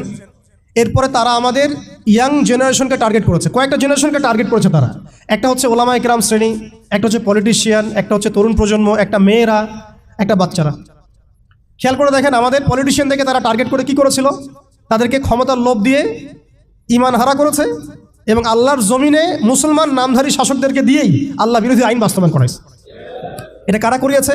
আপনি যদি বলেন দাজ্জালকে এসে করে দিয়ে গেছে, না। বলেন দাজ্জালকে এসে করে দিয়ে গেছে, না। কে করেছে? নামধারী মুসলিম শাসকরাই করেছে। এবং তারা বলেছে জনগণ এটাই চায়। দেখেন, শাসকদেরকে তারা ক্ষমতা দিয়ে তাদের বসে নিয়ে আসছে, দুনিয়াবী স্বার্থ দিয়ে বসে নিয়ে আসছে। ওলামায়ে কেরামদের একটা শ্রেণীকে তারা কিভাবে বসে নিয়ে আসছে? মসজিদ করে দিব, মাদ্রাসা করে দিব, সব কিছুর সাপোর্ট আমরা দিব, রাষ্ট্র নিয়ে, অর্থনীতি নিয়ে, সমাজনীতি নিয়ে আপনারা কথা বলতে আইসেন না। এই টোপ তারা গিলেছেন অনেকেই, এই টোপ তারা অনেকে গিলেছেন। এবং গেলার পর একটা পর্যায়ে কি হয়েছে? ভারত জাজল্যমান দৃষ্টান্ত আমাদের সামনে, ভারত আমাদের সামনে জাজল্যমান দৃষ্টান্ত। যখন আল্লামা আবুল হাসান আলী নদভী রহমতুল্লাহ আলী বলেছিলেন যে ইতিহাসের এমন কিছু সন্ধিক্ষণ আসে যখন রাজনৈতিক বিচক্ষণতার অভাবে মুসলিমরা যদি এমন কোনো সিদ্ধান্ত নেয় যে সিদ্ধান্তটা যুগোপযোগী না, তাহলে সেই একটা সিদ্ধান্ত উম্মাকে 100 বছর পিছায় দেয়। আপনারা পড়ে দেখেন ওই বইটা, মুসলিমদের পতনে বিশ্ব কি হারালো, বইটা পড়ে দেখেন। ঠিক আমরা দেখুন, আমরা মনে করেছি আমরা একটা ইসলামিক রাষ্ট্র, আমরা একটা রাষ্ট্রে আছি, এই রাষ্ট্রটি হিন্দু গভর্নমেন্ট, কোনো সমস্যার কিছু নাই, তারা আমাদেরকে মসজিদ দিয়েছে, মাদ্রাসা দিয়েছে, সবকিছু ঠিকঠাক চলছে। হঠাৎ দেখা গেল যে উগ্রপন্থী কিছু হিন্দু এসে সব সিজ করে ফেললো এবং দিনে দুপুরে তারা এখন মানুষকে কুপিয়ে হত্যা করছে, পিটিয়ে হত্যা করছে, বাড়িঘর ভেঙে ফেলছে, মসজিদ ভেঙে ফেলছে, মাদ্রাসা সিলগালা করে দিচ্ছে। কোথায় গেল আমার খানকা, কোথায় গেল আমার মসজিদ, কোথায় গেল আমার মাদ্রাসা, কোথায় গেল আমার জনগণ, কোথায় গেল আমার মায়ের সম্মান, সব চলে গেল। কিসের অভাবে? রাজনৈতিক ক্ষমতার অভাবে। অর্থাৎ রাজনৈতিক দৃষ্টি এবং দর্শন বিবর্জিত কোনো দাওয়াত কখনো চূড়ান্ত সাফল্য আনতে পারবে না। আমরা অনেকেই পশ্চিমাদের টোপে পা দিয়েছি যে মসজিদ মাদ্রাসা সব তো ঠিকঠাক চলছে, আমাদের পলিটিক্স নিয়ে কথা বলার দরকার নাই, আমাদের ইসলামী রাষ্ট্র ব্যবস্থা কায়েম নিয়ে কথা বলার দরকার নাই, ইসলামী অর্থ ব্যবস্থা নিয়ে কথা বলার দরকার নাই, আমাদের জিহাদ ফি সাবিলিল্লাহ নিয়ে কথা বলার দরকার নাই। আমরা নিজেরাই আমাদেরকে এই ধ্বংসের মুখে ঠেলে দিয়েছি। এরপর আরো সমস্যা, তারা আমাদের ইয়াংদেরকে টার্গেট করেছিল। দেখেন, ইয়াংদেরকে টার্গেট করে কত মেহনত তারা করেছে। মেয়েদেরকে ফ্রি অ্যাক্সেস দিয়ে দিয়েছে, ফ্রি মিক্সিং, বাচ্চা থেকে শুরু করে একদম চাকরি লেভেল পর্যন্ত জেনা করাচ্ছে ফ্রি, পর্নোগ্রাফি ফ্রি, আপনার চরিত্র হনন করার যা যা এলিমেন্টস আছে সব তো ফ্রি, সব ফ্রি। আর মেয়েদেরকে বেপর্দা করে বাইরে নিয়ে আসছে, বাচ্চাদেরকে ছোটবেলা থেকে মাথা নষ্ট করার যা যা এলিমেন্ট সব দিয়ে দিচ্ছে, খাবারে ভেজাল মিশাচ্ছে, আমাদের ভাইদেরকে বিয়ে কঠিন করে ফেলছে, জেনা সহজ করে ফেলছে। কি করে নাই তারা? শিক্ষা ব্যবস্থা থেকে ইসলামকে উঠাই দিচ্ছে। আপনি সারা জীবন পড়াশোনা করেন, দেখেন আপনি 20টা সূরা শিখতে পারেন কিনা, ফরজে আইন শিখতে পারেন কিনা। একটা করে ডিপার্টমেন্ট ধরে ধরে তারা কাজ করেছে। এর উপর আবার অর্থ ব্যবস্থা ওদের হাতে নিয়ে নিয়েছে, ওয়ার্ল্ড ব্যাংক দিয়ে, IMF দিয়ে, ফেডারেল রিজার্ভ দিয়ে। এতে করে পুরো বিশ্বের ইকোনমিক মোড়ল তারা হয়ে গেছে। এখন আমি একটা স্বাধীন দেশে বসবাস করলেও অর্থনৈতিকভাবে আমরা স্বাবলম্বী হতে পারি না, দ্বারস্থ হতে হয়, বাণিজ্যে ওদের দ্বারস্থ হতে হচ্ছে, ব্যবসায় হতে হচ্ছে, ফাইন্যান্সে হতে হচ্ছে। এমনকি আমাদের যে একটা সম্পদ ছিল পকেটে রাখা যেত, গোল্ড কয়েন এবং সিলভার দিরহাম, ওইটা পর্যন্ত তারা অ্যাবলিশ করে দিল, দিয়ে আমাকে ডিজিট ধরাই দিল, দিয়ে আমাদের টাকাগুলো সিজ করে ফেললো। এবং এগুলো যদি মুহূর্তের মধ্যে কলাপস করে যায়, আপনি কিছু করতেও পারবেন না, বিকজ এগুলোর নিয়ন্ত্রণ আপনার হাতে নাই, ইভেন একটা রাষ্ট্রের সেন্ট্রাল ব্যাংকের হাতেও নাই। শুধু তাই না, আমাদের ইসলামিক কারেন্সি তো বিলুপ্ত করলোই, উল্টা আপনাকে সুদ ধরাই দিল, সুদের লেনদেন কারবার, সুদভিত্তিক অর্থ ব্যবস্থা। কোন ডিপার্টমেন্টটা বাদ দিল তারা? পলিটিক্স থেকে নিয়ে সোশ্যাল, ইকোনমিক, চারিত্রিক, আমাদের মা বোনরা, আমাদের শিশুরা, কোনো ডিপার্টমেন্ট বাদ দেয় না। এর উপর আরো আছে, এর উপরে তারা আমাদেরকে আবার মিডিয়া দিয়ে নিয়ন্ত্রণ করা শুরু করলো, আমার এখনো মনে আছে যেদিন আমাকে ঘুম থেকে ছেড়ে দেওয়া হয়, আজকে খোলামেলা বলছে এগুলো, আস্তে আস্তে সবই বলে দেবো ইনশাল্লাহ। যেদিন আমাকে ছাড়া হয়েছে ওই দিন আমাকে বলা হয়েছিল যে আমি যদি ঘুমিয়েও থাকি তবু আমাকে ঘুমের মধ্যেও মনিটর করার জন্য মানুষ থাকবে। রাস্তাঘাটে যাওয়া তো বহুত দূরের কথা, বয়ান দেওয়া তো বহুত দূরের কথা, মাহফিল করা তো বহুত দূরের কথা, দাওয়াতের কাজ করা বহুত দূরের কথা, মিম্বরে দাঁড়ানো বহুত দূরের কথা। তুমি আমাদের চোখের মধ্যে থাকবা যখন তুমি ঘুমের মধ্যে থাকবা। তো এটা আমরা তখন শিখেছি যে মানুষের প্রাইভেট লাইফ বলতে কিছু বাকি রাখে নাই তারা। আপনি ফোন নিয়ে যা করতেছেন এভরিথিং তারা মনিটর করতে পারে, এভরিথিং। কাকে মেসেজ করতেছেন? অনেক ভাই তখন আমার সাথে দেখা করতে আসলে আমরা ইগনোর করতাম তার ভালোর জন্যই, বিকজ সে বিপদে পড়বে আমার সাথে দেখা করতে আসলে। এবং আপনি যেটা বলবেন সে বলার জায়গাটা আপনাকে দেওয়া হয় নাই, রাখা হয় নাই, আপনি ট্রিগারের সামনে আছেন। তো আল্লাহ পাকের সন্তুষ্টির জন্য কথা শুনেছি, অনেক সহ্য করেছি, মেনে নিয়েছি, গালি মন্দও খেয়েছি। আর এটাকে সুন্দর করে নাটক সাজানো হয়েছিল যে পারিবারিক কলহের কারণে আত্মগোপনে চলে গেছে। তো পারিবারিক কলহের কারণে আত্মগোপনে আমার সাথে আরো 4 জন কিভাবে গেল? আমার গাড়িও বা কিভাবে গেল? আর বাংলাদেশের গোয়েন্দা সংস্থার হেডকোয়ার্টারে আমার লাস্ট লোকেশন কিভাবে পাওয়া যায়? ম্যাপ কিভাবে ট্রেস হয়? মিডিয়া দিয়ে মানুষকে খাওয়ানো। এই কথাটা বলতে কি এখানে আসছি যে শুধুমাত্র টেকনোলজিক্যাল নিয়ন্ত্রণ ওদের কাছে আছে এমন না, ইভেন মিডিয়া দিয়ে তারা দিন রাইট নাও। এখন আপনারা এই মিডিয়াদেরকে খুব মাথায় তুলতেছেন। এখন কয়দিন আগে তারা ফ্যাসিস্টের পক্ষে ছিল, আজকে মনে করছেন সে আপনার দলে চলে আসছে। তাদের কোনো ধর্ম থাকে না, মিডিয়ার কোনো ধর্ম থাকে না, যেদিকে ফ্লো সেদিকে তারা যাবে। এবং যদি দেখেন আমরা এই গুটি কয়েক মানুষ কালকে বাংলাদেশে শরিয়া কায়েম করে ফেলতে পারি ইনশাআল্লাহ তাআলা। আমি বলছিলাম যে আপনি আপনার বিশ্বাসের জায়গাটাকে এতটা নরম করবেন না, এতটা সস্তা করবেন না। কারণ কাফেরদেরকে, ফাসেকদেরকে, জালেমদেরকে, মুশরিকদেরকে, মুনাফিকদেরকে এবং এই চলমান এই মিডিয়ার সিস্টেমগুলোকে, তাগুতি সিস্টেমগুলোকে এত সহজে বিশ্বাস করতে নাই। তারা দিনকে রাত বানাতে পারে, রাতকে দিন বানাতে পারে। আজকে আপনাকে জঙ্গি বলতে পারে, কালকে আপনাকে ফ্রিডম ফাইটার বলতে পারে। আজকে যদি দেখে এইসব ওয়ার্ডগুলো এই সিস্টেমের এগেনস্টে যাচ্ছে, তখন আমাদেরকে তারা ট্রেস করবে, তারা উগ্র, তারা মৌলবাদী, তারা জঙ্গিবাদী কর্মকাণ্ড করতেছে না, আউযুবিল্লাহি মিন যালিক। ঠিক আছে? কিন্তু যদি দেখা যায় কালকে তারাই আবার বিজয় হয়ে গেছে, তখন তাদেরকে আবার তারা হাইলাইট করবে এবং তাদের পেজগুলো, নিউজ কভারেজগুলো ভরে যাবে। অতএব মূল জায়গায় থাকেন। তাদেরকে দিয়ে কিছু যায় আসে না। ইসলামের আহলুন নিফাকদেরকে দিয়ে কিছু যায় আসে না। আমি একটা পয়েন্ট টাচ করতে গিয়ে জায়গায় এসেছি যে দেখেন আমাদের ওই উম্মার ওই গৌরবান্বিত সময়টাকে স্মরণ করেন। আমরা কোথায় ছিলাম এবং এখন কোথায় আছি, মাঝখানের এই রাস্তাটাতে ওরা আমাদেরকে কিভাবে ডমিনেট করলো, কোন কোন জায়গায় তারা আমাদেরকে মারলো। তারা কিন্তু আমাদেরকে ভাতে মারলো, অর্থনীতির মধ্যে মারলো, রাজনীতির মধ্যে মারলো, সংস্কৃতির মধ্যে মারলো, তরুণ প্রজন্মের মধ্যে মারলো। তারা আমাদেরকে কিন্তু বেপরদামি দিয়ে মারলো, পর্নোগ্রাফি দিয়ে মারলো, মিডিয়া দিয়ে মারলো, প্রযুক্তি দিয়ে মারলো। প্রযুক্তির কথাটা না বললেই না, সিস্টেম এমনভাবে তারা আপডেটেড করেছে যে একটা জায়গায় সামরিক অভিযানের প্রয়োজন নাই তাদের। এখন এআই টেকনোলজি দিয়ে তারা ঘরে বসে কিবোর্ডের ক্লিকের মধ্য দিয়ে আমাকে এখানে শুট করতে পারে। এখন রাইট নাও আমরা কিছু করতে পারবো না এবং আমাদের কোনো প্রতিরক্ষা ব্যবস্থা নাই। আপনি কোথায় বসে আছেন ওইখানে আপনাকে শুট করা সম্ভব। প্রযুক্তি এমন জায়গায় নিয়ে গেছে তারা। আপনি মুসলিম কান্ট্রিগুলোর অবস্থা দেখেন। আমরা বাংলার জমিনে দিন কায়েমের কথা বলছি, বাংলার জমিনের ল্যাকিংসগুলো আপনি ফাইন্ড আউট করেন। আমাদের কি আকাশ নিরাপদ? সমুদ্র কি নিরাপদ? আমাদের কি মিসাইল আছে, ক্ষেপণাস্ত্র ব্যবস্থা আছে, আকাশ প্রতিরক্ষা ব্যবস্থা আছে? আমাদের কি এরকম প্রযুক্তি আছে? আমাদের কি ইমানদার এমন মিলিটারি বাহিনী আছে কিনা?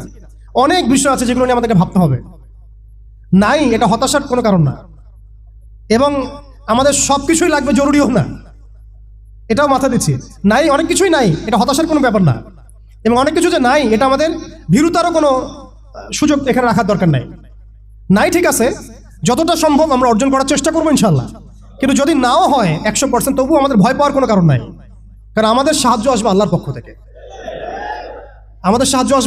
থেকে, ইনশাআল্লাহ। এবং আপনারা এই আয়াতটা জানেন যে কাম মিন ফিআতিন কলিলাতিন গালাবাত ফিআতান কাসীরাতান বিইذনিল্লাহ। কত ক্ষুদ্র ক্ষুদ্র দল এই পৃথিবী থেকে চলে গেছে যারা বড় বড় দলের উপর বিজয় লাভ করেছিল আল্লাহর সাহায্যে। অতএব এটা আমি বলছি যাতে আমরা একটা যুগের সাথে তাল মেলাতে পারি, অন্ততপক্ষে কিছু প্রস্তুতি আমাদের থাকা তো দরকার। ব্যাপারটা তো এমন নয় যে আমরা গেলাম, জায়নামাজে দাঁড়ালাম, দোয়া করলাম, যুদ্ধে জয়লাভ করলাম। এভাবে কিন্তু যুদ্ধ জয় হয় নাই।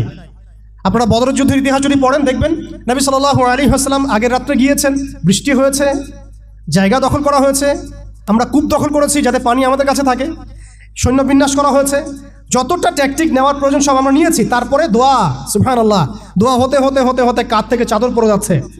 আবু বকর রাদিয়াল্লাহু আনহু এসে বলছেন যে ইয়া রাসূলুল্লাহ, যথেষ্ট হয়েছে, আপনি থামেন, আল্লাহ আপনার সাথে আছেন, আল্লাহ আপনার দোয়া ফেলবেন না ইনশাআল্লাহ।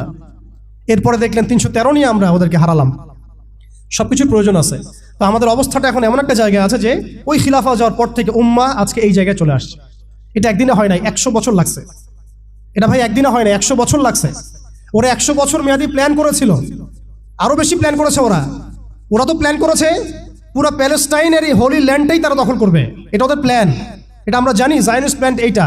ইরাকের ইউফ্রেটিস নদী থেকে একেবারে মিশরের নীল নদ পর্যন্ত ওরা দখল করতে চায়।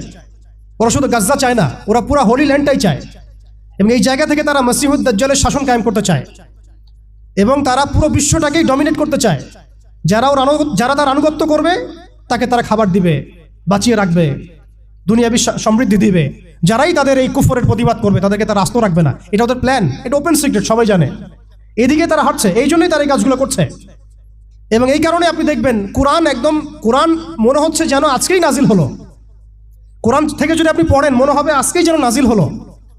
আল্লাহ পাক বলেছেন, ইয়া আইয়ুহাল্লাযীনা আমানু লা তাত্তাখিযুল ইয়াহুদা ওয়ান নাসারা আউলিয়া, হে মুমিনগণ তোমরা ইহুদি এবং নাসারাদেরকে বন্ধুরূপে গ্রহণ করো না। বা'দুহুম আউলিয়াউ বা'দ, এরা একে অপরের বন্ধু। তারা আজকে মিলেমিশে সারা বিশ্বে কি করতেছে দেখেন। বা'দুহুম আউলিয়াউ বা'দ, আল্লাহ আমাদেরকে আগেই বলেছিলেন। আল্লাহ পাক আরো সতর্ক করেছেন, ওয়া মান ইয়াতাওয়াল্লাহুম মিনকুম ফাইন্নাহু মিনহুম, তোমাদের মধ্যে কেউ যদি ওদের সাথে হাত মিলাও, ওদের দিকে মুখ ফিরাও, তোমরা তাদের অন্তর্ভুক্ত। আজকে দেখেন পুরো আরবের মধ্যে কারা ওদের দিকে মুখ ফিরাইছে, পুরো বিশ্বে কারা ওদের দিকে মুখ ফিরাই নিয়েছে। প্রত্যেকটা সেকুলার রাষ্ট্রের শাসক ওদের দিকে মুখ ফিরাইছে, প্রত্যেকটা ডেমোক্রেটিক কান্ট্রির শাসক দেখেন আজকে ওদের দিকে মুখ ফিরাইছে। আপনি এইসব তন্ত্রমন্ত্রগুলোর কথা আগে যেগুলো বললাম, এগুলোর দ্বারা যারা শাসিত হচ্ছে তারা কেউই ওদের থেকে বিচ্ছিন্ন নয়, বরং তারা ওদের অংশ, এবং তারা ওদের পারপাস সার্ভ করতেছে ওই অঞ্চলে। দাজ্জাল কি আসলে? সে তো একটা ব্যক্তি হবে, কিন্তু দেখেন ওর সিস্টেম কিন্তু অলরেডি ডেভেলপ করে ফেলছে। সে কি প্রত্যেকটা জায়গায় পায়ে হেঁটে হেঁটে গিয়ে শাসন করবে? আপনাদের তাই মনে হয়? সে প্রত্যেকটা জায়গায় তার এজেন্টদেরকে বসাবে, এটাই বাস্তব। ওমর রাদিয়াল্লাহু আনহু মদিনা থেকে পুরো বিশ্ব শাসন করেছেন, তিনি কি প্রত্যেকটা জায়গায় পায়ে হেঁটে হেঁটে গিয়েছেন? এটা কি পসিবল? ইসলামের প্রতিনিধি ছিল, সাহাবায়ে কেরাম বিভিন্ন জায়গায় ছিলেন তার পক্ষ থেকে। মসিহুদ দাজ্জাল অনেকটা সেম কাজ করতে পারে। দেখুন খেয়াল করে, সে তার অনুসারীদেরকে সব জায়গায় বসিয়ে দিয়েছে, সবাই তার ভাষায় কথা বলছে। বিবিসি, CNN তারা যে ভাষাগুলো চয়ন করে সেই ভাষায় আমাদের রিপোর্ট করা হয়। ওরা যে মিডিয়াগুলো, FBI, ওরা যে রিপোর্টগুলো প্রদান করে, ওই রিপোর্টের আলোকে আমাদের এখানে প্রশাসনিক বাহিনী কাজ করে। তারা যেভাবে ফাংশন করে সেভাবে কাজ করা হয়। পুরো বিশ্বটা যেন একটা সিস্টেমের মধ্যে নিয়ে আসা হয়েছে। এটাই হচ্ছে একটা দাজ্জালীয় ওয়ার্ল্ড অর্ডার। এই ওয়ার্ল্ড অর্ডারটাই তারা ফাংশন করেছিল আমাদের খেলাফতটাকে অ্যাবলিশ করার পরে। এই কারণে আমাদের এখানে প্রশ্ন উঠতেছে যে উম্মার পুনর্গঠন কেন দরকার, কিভাবে সম্ভব? আগে আমাদেরকে বুঝতে হবে যে কোন জায়গায় আমরা চলে আসছি, কোন জায়গা থেকে। এখন কি আমাদের ঈর্ষা হচ্ছে না যে আমরা কোন জায়গায় ছিলাম? এখন কি আমাদের খারাপ লাগছে না যে আমরা আসলে কোন জায়গায় ছিলাম, আজকে কোন জায়গায় আছি? অনেস্টলি স্পিকিং আপনি বলেন, আজকে যদি গাজায় 1000টা শিশুকে হত্যা করে আমি কি করতে পারবো? আমরা কি বুঝতে পারছি আমরা কোন জায়গায় আসছি? আর স্মরণ করেন সেই সময়ের কথা যখন একটা মুসলিম যুবতীর উপর চোখ তুলে তাকানোর অধিকার কারো ছিল না, এই ক্ষমতা কারো ছিল না। চোখ তুলে ফেলতাম একেবারে আমরা। ঘরের ভিতরে যদি বাহির থেকে কেউ তাকাতো অন্যায়ভাবে, চোখ উপড়ায় ফেলতাম আমরা। একটা মুসলিম রমণীর সম্ভ্রমহানি করা হয়েছিল এই সাবকন্টিনেন্টে, এই সিন্ধুতে, মনে আছে আপনাদের? তার সম্ভ্রমের জন্যে, তার সম্ভ্রম বাঁচানোর জন্য পুরা মুহাম্মদ বিন কাসিমের জাইশ আসছে। আমি কি চিন্তা করতে পারছি আমরা কোন জায়গায় ছিলাম? আজকে আপনি দেখলেন রেলে একটা মেয়ে যাচ্ছে ইন্ডিয়াতে, তার নিকাব খুলে ফেলা হলে কেউ কিছু করতে পারলো না। ওরা জোরে জোরে বলছে, বল বল জয় শ্রীরাম, বল, তারপর ছাড়বেন, আউযুবিল্লাহি মিন যালিক, বল জয় শ্রীরাম, তারপর ছাড়বো তোকে, বল মোদিজি কি জয়, তারপর ছাড়বো তোকে। চিন্তা করছেন আমরা কোন জায়গায় আসছি? আমাদের কি ভারতে মসজিদের অভাব আছে, মাদ্রাসার অভাব আছে? ভারতে কি মুসলমানদের সংখ্যার অভাব? তাহলে কেন এই জায়গায় আসলো? একটাই কারণ, রাজনৈতিক শক্তি না থাকলে উম্মার অবস্থাই হয়। রাজনৈতিক শক্তি, হ্যাঁ রাজনৈতিক শক্তি হচ্ছে এখন আমাদের মূল লক্ষ্য হওয়া দরকার। একটা অঞ্চলে ইসলামী ইমারা শরিয়া কায়েম করার জন্য 100% মানুষের 100% পরিপূর্ণ মুসলিম হওয়া শর্ত না, জি, বরং একটা অঞ্চলের মানুষের মধ্যে যদি মুসলিমের মানুষও একদম খালেস মুখলেস হয়, মুত্তাকি হয়, পরহেজগার হয়, ইমানদার হয়, একদম সিরাতের আদলে সব সুন্নাহগুলো মেনে চলে, ওই গুটি কয়েক মানুষের দ্বারা ইনশাআল্লাহ একটা বড় অঞ্চলে খেলাফত প্রতিষ্ঠা করা সম্ভব। আমি একটা এক্সাম্পল দিচ্ছি, আমি আমার আউট অফ হেডস কথা বলছি না। মদিনা রাষ্ট্র যখন কায়েম হয়েছে, আমাদের কি মনে হয় মদিনার 100% মানুষই মুসলিম হয়েছিল? কখনোই না। মদিনায় আনসার সাহাবী তারা মুসলিম ছিলেন, আওস ও খাজরাজ গোত্রের, হিজরত করে গিয়েছেন মুহাজির সাহাবীরা, এতটুকু ইসলাম, এতটুকু মুসলিম আমাদের। বাকি বহু অংশে মুনাফিক, আব্দুল্লাহ বিন উবাইর অনুসারী, আর বড় বড় 3টা গোত্র আছে ইহুদিদের, বনু কোরাইজার, বনু কাইনুকার, বনু নাজিরের, খায়বার ইহুদিরা আছে, পত্তলিকরা আছে, কিছু নাসারাও আছে আশেপাশে। তারপরেও সেখানে ইসলামী রাষ্ট্র কায়েম হয়েছে। এই শর্তটা যারা জুড়ে দিচ্ছেন এটা ঠিক হচ্ছে না। যে একদম 100% মানুষের ইসলাম না হওয়া পর্যন্ত আমাদের এখানে ইসলামী শরিয়া কায়েম করা যাবে না, এই কনসেপ্ট ঠিক না। বরং আপনি দেখেন, একটু খেয়াল করে দেখেন, একটা এক্সাম্পল দিই, জুলাই অভ্যুত্থান, ঠিক আছে, এই সময় মাঠে ময়দানে ছিল সব মিলায় ধরেন 20% মানুষ এই বাংলাদেশের, বাকি 80% মানুষ ঘরেই ছিল, আজও ঘরে আছে, শরিয়া কায়েম হলেও ঘরেই থাকবে। আপনি খেয়াল করে দেখেন, তাদের কিছু যায় আসে না, তারা যেভাবে ছিল সেভাবে আছে। আগে ছিল একটা শাসন, তাদের কাছে মনে হচ্ছে এখন আরেকটা শাসন আসবে, তাদের চিন্তায় তো এতটুকু, চিন্তার লিমিটেশন এতটুকুই, একজন গেছে আরেকজন আসবে, এক তাগুত গেছে আর এক তাগুত আসবে, মদের বোতল চেঞ্জ হবে, মদ সেম থাকবে, ওদের চিন্তাটা এমনই। তো এত মানে আমাদের কঠোর চিন্তার প্রয়োজন নাই যে 100% মানুষ মুসলমান পরিপূর্ণ না হওয়া পর্যন্ত শরিয়া কায়েম হবে না। না, আমি এই পয়েন্টটাতে একটু সময় নিয়ে নিলাম। দেখেন ভারতের অবস্থাটা আমাদেরকে খুব পীড়া দিচ্ছে, ভারতের অবস্থা আমাদেরকে অনেক পীড়া দিচ্ছে না, এটা দেওয়ার পরেও কিন্তু আমি কিছু করতে পারছি না। এটা যদি আল্লাহ না করুক যদি এটা বাংলাদেশে হয়, আল্লাহ না করুক এটা যদি বাংলাদেশে হয়, তখন আপনার ফতোয়া কি হবে, আমাদের ফতোয়া কি হবে, এটা আমাদের এখন স্পষ্ট করা উচিত। এবং যেটার আশঙ্কা আমরা করি সেটার প্রিপারেশন কেন আমরা নিব না? যেটার আশঙ্কা আমরা করি বা যেটা আমরা বুঝতে পারছি এটা হতেই পারে, অসম্ভব কিছু না, তাহলে তার প্রিপারেশন আমরা কেন রাখবো না? এটা আমার প্রশ্ন আর কি। ভারতের মুসলিমরা কি কখনো ভেবেছিল আজকে থেকে 10 বছর আগে এমনটা হবে? ওয়াকফ বিলের মাধ্যমে আমাদের সব সম্পত্তি তারা গ্রাস করে ফেলবে, কেউ কি ভাবছে? আচ্ছা, আমাকে একটা প্রশ্নের উত্তর দেন, আগামীকাল যদি দারুল উলুম দেওবন্দ তারা দখল করে ফেলে, বলেন, আগামীকাল যদি তারা বলে দারুল উলুম দেওবন্দ আমাদের, এখান থেকে বের হও সবাই, কি করবেন আপনারা? না, আমরা কি করব? ফতোয়া কি আসবে? কোনো স্ট্রং ফতোয়া আসবে কিনা? সেটাকে প্রতিহত করার জন্য আমাদের জীবন দেওয়ার প্রশ্ন আসবে কিনা? এটাই তো কথা। যদি হ্যাঁ হয়, তাহলে আজকে আমরা ভারতের মুসলমানদেরকে মৃত্যুর হাতে ছেড়ে দিচ্ছি কিভাবে? আর যদি না হয় তাহলে তো কিছু বলার নাই। মানে আমাদের সামনে রাস্তা তো দুইটা, হয় তাদের সামনে, আমাদের বলতে আমি তাদেরকে আমাদের অন্তর্ভুক্ত করে বোঝাচ্ছি, তাদের সামনে রাস্তা দুইটা, হয় এখন তাদের মার খেয়ে মরবে জিল্লতির সাথে, থুতু চাটাচ্ছে তারা রাস্তায়, আমাদের মুসলিম ভাইদেরকে তারা থুতু চাটাচ্ছে রাস্তায়, মেয়েদেরকে নগ্ন করতেছে, বাড়িঘর জ্বালাই দিচ্ছে, মসজিদ ভেঙে দিচ্ছে, মাদ্রাসা দখল করতেছে, গরুর গোশত নিয়ে গেলে পিটায় মেরে ফেলতেছে, বাবার সামনে মেয়েকে ধর্ষণ করতেছে, সবচেয়ে বড় কথা আমাদের নিরপরাধ ভাইদেরকে তারা একটা ইস্যু ক্রিয়েট করে হত্যা করতেছে। এটা একটা জেনোসাইড, গাজার মতোই একটা অবস্থা তারা সৃষ্টি করছে ভারতে, কাশ্মীরে। কথা হচ্ছে তাদের সামনে অপশন কয়টা?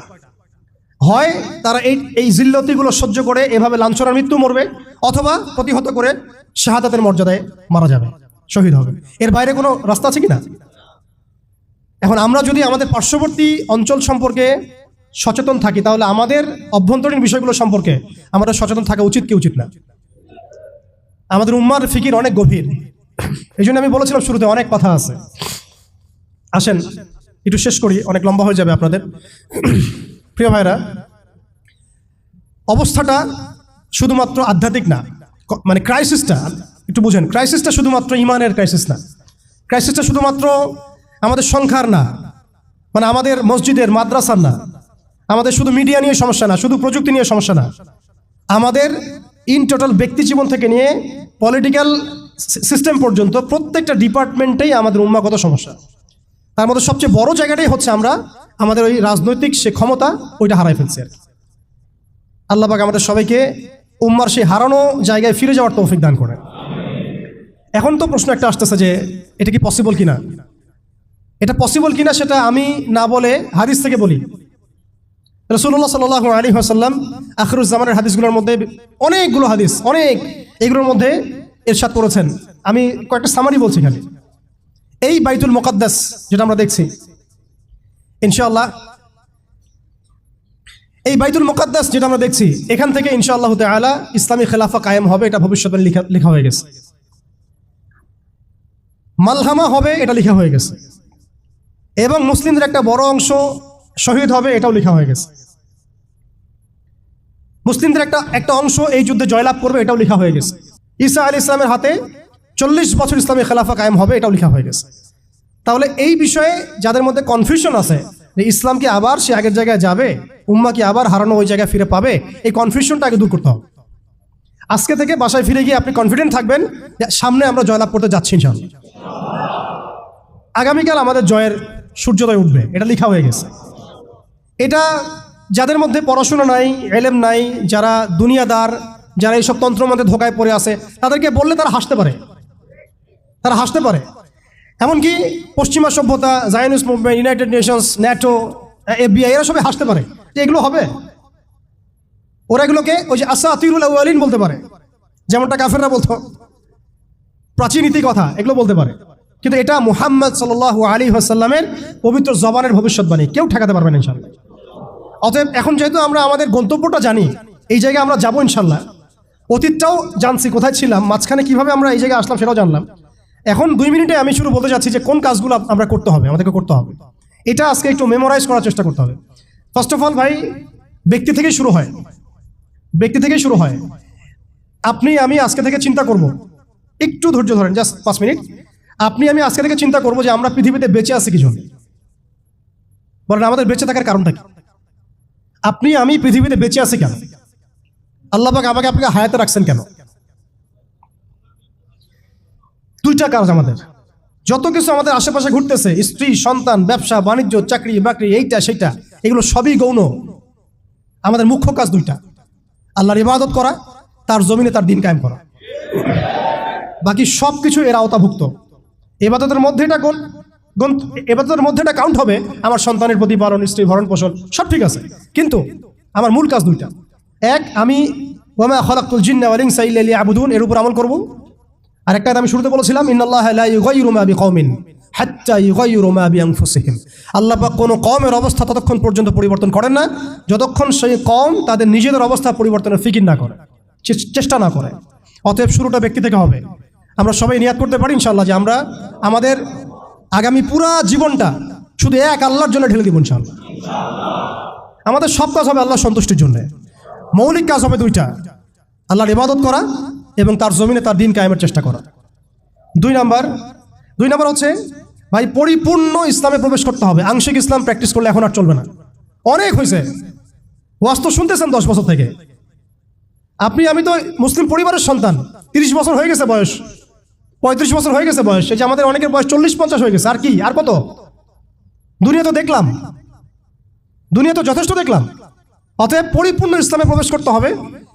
এটার মাধ্যম হচ্ছে আল্লাহ পাকের সব হালাল মেনে চলবো, হারাম মেনে চলবো, সব আদেশ মেনে চলবো, নিষেধ ছেড়ে দিব, সুন্নাহ ভিত্তিক জীবনযাপন করবো ইনশাআল্লাহ।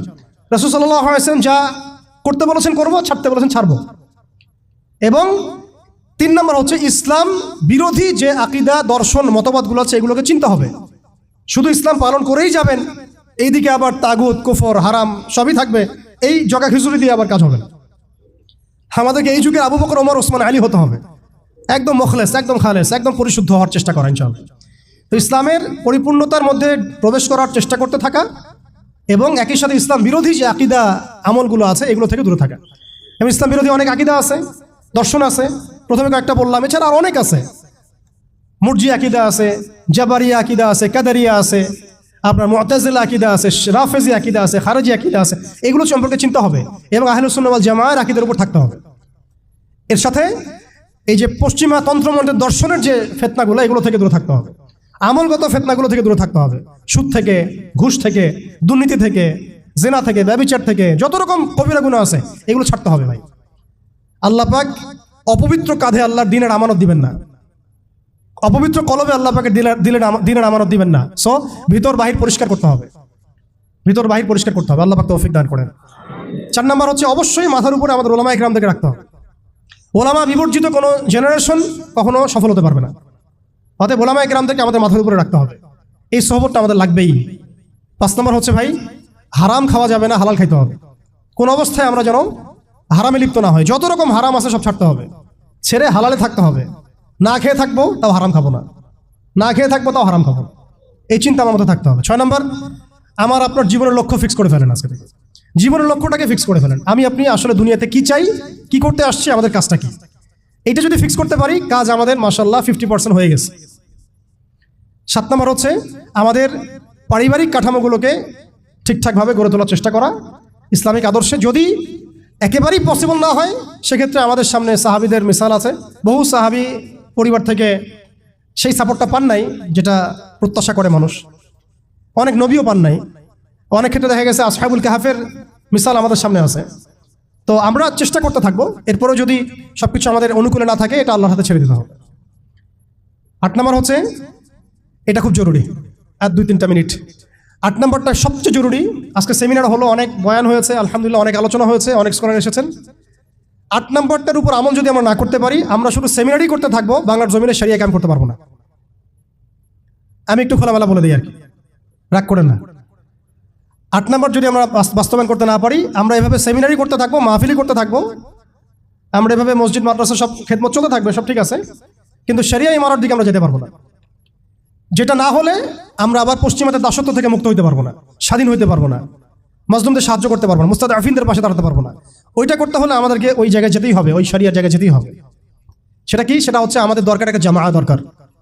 আমাদের এখন বিশুদ্ধ আকীদা এবং বিশুদ্ধ মানহাজের একটা জামাআত বাংলাদেশে অবশ্যই অবশ্যই জরুরি ভিত্তিতে দরকার। বাংলাদেশে অনেক কিছু আছে, অনেক প্ল্যাটফর্ম আছে, ঠিক আছে, আমি এগুলো সম্পর্কে অবগত আছি।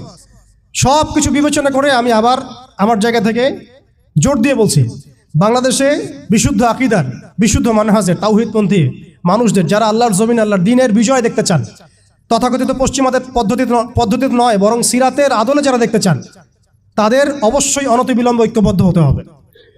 যদি ঐক্যবদ্ধ হতে না পারি, আমরা অস্তিত্ব সংকটে পড়ব, আমরা অস্তিত্ব সংকটে পড়ব। আগামীতে আপনি হবেন টার্গেট, আপনি হবেন ডিহিউম্যানাইজ করার মূল উপকরণ, মূল মাধ্যম।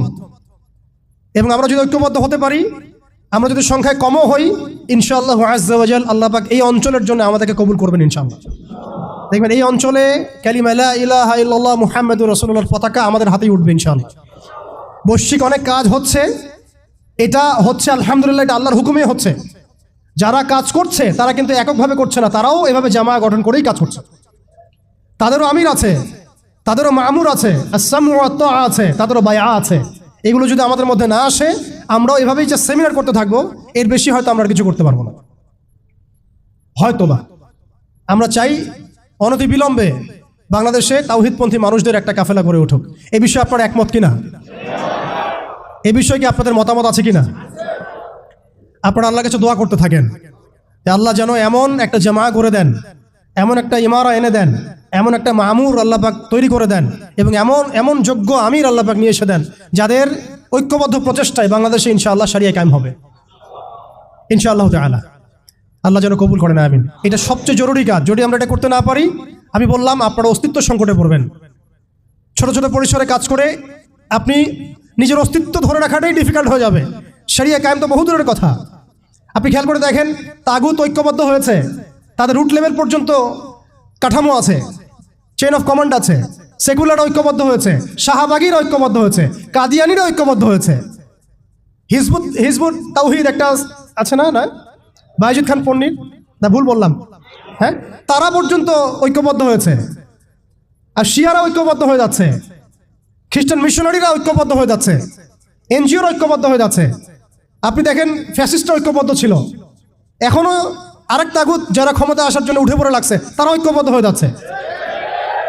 সবাই যদি ঐক্যবদ্ধ হয়, তাহলে আমরা কেন হব না? আমরা কিসের অপেক্ষায় বসে আছি? উম্মার পুনরুত্থান যদি আমরা দেখতে চাই, পুনর্জাগরণ দেখতে চাই, এবং এই অঞ্চলে যদি আমরা উম্মাকে সেই বিজয়ী বেশে দেখতে চাই, তাহলে আমাদেরকেই আল্লাহর কালিমার পতাকা তুলে নিতে হবে ইনশাআল্লাহ। যখন কালিমার পতাকা পড়ে যায়, তখন আগ বাড়িয়ে উঠে নেওয়া লাগে। এখন কালিমার পতাকা তো সিলসিলায় সিলসিলায় আমার হাতে কেউ তুলে দেয় নাই, দিচ্ছে না, পড়ে গেছে পতাকা নিচে। আপনি কি করবেন? উঠাতে হবে আমাকে এখন। আল্লাহ পাক সে ওঠানোর মতো হাত আমাদেরকে দান করেন, সেরকম যোগ্য প্ল্যাটফর্ম দান করেন, যোগ্য ইমারা দান করেন, যোগ্য সুরা দান করেন, যোগ্য আমির দান করেন, আমাদেরকেও যোগ্য মামুর হওয়ার তৌফিক দান করেন। আপনারা বিশ্বাস করেন, যদি এইভাবে আমরা বেশি না 5 থেকে 10টা বছর কাজ করতে পারি, ইনশাআল্লাহ শরিয়া কায়েম হোক না হোক, এমন একটা জেনারেশন আমরা রেখে যাবো ইনশাআল্লাহ বাংলাদেশে, যারা এই জমিনে আল্লাহর দিন কায়েম করেই ছাড়বে ইনশাআল্লাহ। এটা আমি কোনো চাপাবাজি করতেছি না, আর এটা কোনো আবেগের কথা না। জাস্ট আমরা যদি 10টা বছর এভাবে কাজ করতে পারি, একজন শেখ হারুন ইজার, একজন আদনান ভাই, একজন অমুক ভাই, একজন তমুক ভাই, একজন অমুক স্কলার, একজন তমুক স্কলার, তাদের একক খেদমতে যদি এইভাবে জাগরণ হতে পারে, আপনারা একটু চিন্তা করেন, যদি এরকম 100টা মানুষ একসাথে থাকে, তাহলে উম্মার কি হইতে পারে? অতএব আপনারা এই উদ্যোগগুলো হাতে নেন, আপনারা পুশ করেন, আপনারা এগুলো আওয়াজ তুলেন, ইনশাআল্লাহ তাআলা আল্লাহ রাব্বুল আলামিন আপনাদের মধ্যে ইখলাস থাকলে আল্লাহ পাক জামা এনে দিবেন ইনশাআল্লাহ। আর শেষের দুটো কথা বলে শেষ করছি, এরপরে আমাদের কাজ হবে দুটো। এটা যদি হয়ে যায় এরপরে কাজ থাকবে খালি দুইটা। এক, সিরাতের আদলে দাওয়াতের কাজ করতে থাকা, সিরাতের আদলে দাওয়াতের কাজ করতে থাকা, এবং অবশ্যই সে যোগ্যতা অর্জন করা, পড়াশোনা করা, এগুলো তো আগেই হয়ে গেছে, আগে বলছি আমি। দাওয়াতের মেহনতটা খুবই ব্যাপক করতে হবে। চায়ের কাপে দাওয়াত হবে, হোটেলে দাওয়াত হবে, চা খেতে খেতে দাওয়াত হবে, কফি খাইতে খাইতে দাওয়াত হবে, স্কুলে দাওয়াত হবে, কলেজে দাওয়াত হবে, ইউনিভার্সিটিতে দাওয়াত হবে, সেমিনারে হবে, সিম্পোজিয়ামে হবে, মসজিদে হবে, তালিমে হবে, সবখানে দাওয়াতের কাজ করতে হবে। এবং দাওয়াতের এই কাজটা প্রত্যেকটা মহলে করতে হবে, তরুণদের মধ্যে, তরুণীদের মধ্যে, আম জনগণের মধ্যে, আমাদের বাচ্চাদের মধ্যে, আমাদের পুলিশের মধ্যে, প্রশাসনের মধ্যে, আর্মির মধ্যে, বিজিবির মধ্যে, র্যাবের মধ্যে, ডিজিএফআইয়ের মধ্যে, প্রত্যেকটা মহলে। এবং এই দাওয়াত হবে খোলাসা করে, আমভাবে, খোলামেলা দাওয়াত, ব্যাপক দাওয়াত এবং পরিপূর্ণ দাওয়াত। আংশিক ইসলামের দাওয়াত না, পরিপূর্ণ ইসলামের দাওয়াত, পরিপূর্ণ ইসলামের দাওয়াত। ব্যাস, এরপরে দাওয়াতের মেহনত চলতে থাকবে। যদি কেউ আমেরিকা হয়ে আসতে চায় আমরা তালেবান হয়ে যাব, যদি ইসরায়েল হয়ে কেউ আসতে চায় আমরা হামাস হয়ে যাব, যদি দেখা যায় যে কেউ এরকম কোনো পরাশক্তি হয়ে না এসে ভালোই আমাদের দাওয়াত কবুল করে নেয়, তাহলে মদিনা রাষ্ট্রের মধ্যে ইসলামী রাষ্ট্র কায়েম হয়ে যাবে ইনশাল্লাহ। পরিস্থিতি যেমন হবে আমাদের কাজও তেমন হবে। মুক্তির একটাই পথ, দাওয়াত এবং জিহাদ, দাওয়াত এবং জিহাদ। এরপরে যদি ইসলামী রাষ্ট্র কায়েম হয় ইনশাআল্লাহ আযজা ওয়া জাল, তখন দেখবেন বহির্বিশ্বে কীভাবে আমরা বড় বড় ইসলামিক কান্ট্রিগুলোর সাথে একটা একাত্মতা পোষণ করে একটা বৈশ্বিক চেইন অফ কমান্ড গড়ে তুলতে পারি। এবং সেটা অবশ্যই ইমানের ভিত্তিতে, তাওহীদের ভিত্তিতে, এবং সেটা অবশ্যই সিরাতের আদলে, সুন্নাহর আদলে, কোনো সেকুলার ডেমোক্রেটিক বা ওই তাগুতের দাসদের আদলে নয়। সেটা হবে সেই সব ভাইদের সাথে যারা আল্লাহর পথে দাওয়াত এবং জিহাদের মধ্য দিয়ে আল্লাহর জমিনে দিন কায়েম করেছেন, তাদের সাথে নয় যারা মুসলিমদেরকে পিঠের পিছ থেকে ছুরি মেরেছে, এদের সাথে নয়। অতএব আমাদের কাজ এখন আঞ্চলিকভাবে এগুলাই। এই কাজগুলো যদি আমরা ঠিকঠাক মতো করতে পারি ইনশাআল্লাহ, আল্লাহ পাক তৌফিক দান করেন, আমিন, তাহলে দেখবেন অল্প সময়ের ব্যবধানেই আমরা ভালো সাফল্য পাচ্ছি ইনশাআল্লাহ। এবং আমাদের এক্সিস্টিং যে ভাইরা যারা কাজ করছেন তাদের কারোর সাথে আমাদের সরাসরি কোনো বিরোধে যাওয়ার প্রয়োজন নাই, যতক্ষণ না তারা আহলে সুন্নাহ ওয়াল জামায়াতের আকীদা, আমল, মানহাজ থেকে দূরে সরে যায়। ততক্ষণ পর্যন্ত আমাদের কারোর সাথে কোনো রকমের বাকবিতণ্ডা, কথা কাটাকাটি, ফেসবুকে ঝগড়া, এগুলো খুব বাজে বিষয় হচ্ছে। এগুলোর কোনো প্রয়োজন নাই আমাদের। আর কে কি করলো, তারা এটা করলো কিনা, সেটা করলো কিনা, তারা কেন এমন করে না, ওই আলেম কেন এমন করে না, এগুলো ভাবারও আমাদের প্রয়োজন নাই। আমরা দেখবো আমরা কি করতেছি, আমাদের কি করা দরকার। এই কাজগুলো যদি ঐক্যবদ্ধ হয়, ঈমান, আমল, তাজকিয়া, জামাআ, ইমারা, উলামায়ে কেরামের সোহবত, দাওয়াত এবং জিহাদ, ইনশাআল্লাহ আপনারা অপেক্ষা করতে থাকেন। বাংলার মাটিতেও ইনশাআল্লাহ কালিমা লা ইলাহা ইল্লাল্লাহ মুহাম্মাদুর রাসূলুল্লাহর পতাকা উঠবে ইনশাআল্লাহ। আল্লাহ পাক আমাকে আপনাকে সেই দিন দেখার তৌফিক দান করেন, সেই মাকবুল কাফেলা আল্লাহ পাক আমাদেরকে শরীক করেন। আল্লাহ পাক আমাদের সবাইকে কথাগুলো দিলের কান দিয়ে বোঝার, শোনার তৌফিক দান করেন, সেগুলো বাস্তবায়ন করার তৌফিক দান করেন। এবং আলোচনার মধ্যে যে ভুলগুলো হয়ে গেছে আল্লাহ মাফ করে দেন, যে সঠিক বিষয়গুলো হয়েছে এগুলো আল্লাহ পাক কবুল করেন। এবং আপনাদের প্রতি যে উদাত্ত আহ্বান আমরা রাখলাম, এই আহ্বানটুকু নিয়ে সবাই যার যার মতো করে ফিকির করি। ইনশাআল্লাহ অনতিবিলম্বে বাংলাদেশের মধ্যে এমন কিছু পজিটিভ বিষয় হতে পারে যেটা ইনশাআল্লাহ তাআলা আগামীতে বাংলাদেশের দাওয়াতের ক্ষেত্রে, দ্বীনের ক্ষেত্রে রূপরেখা পরিবর্তন করে দিবে ইনশাআল্লাহ তাআলা। সুবহানাকাল্লাহুম্মা ওয়া বিহামদিক, আশহাদু আল্লা ইলাহা ইল্লা আনতা, আস্তাগফিরুকা ওয়া আতুবু ইলাইক।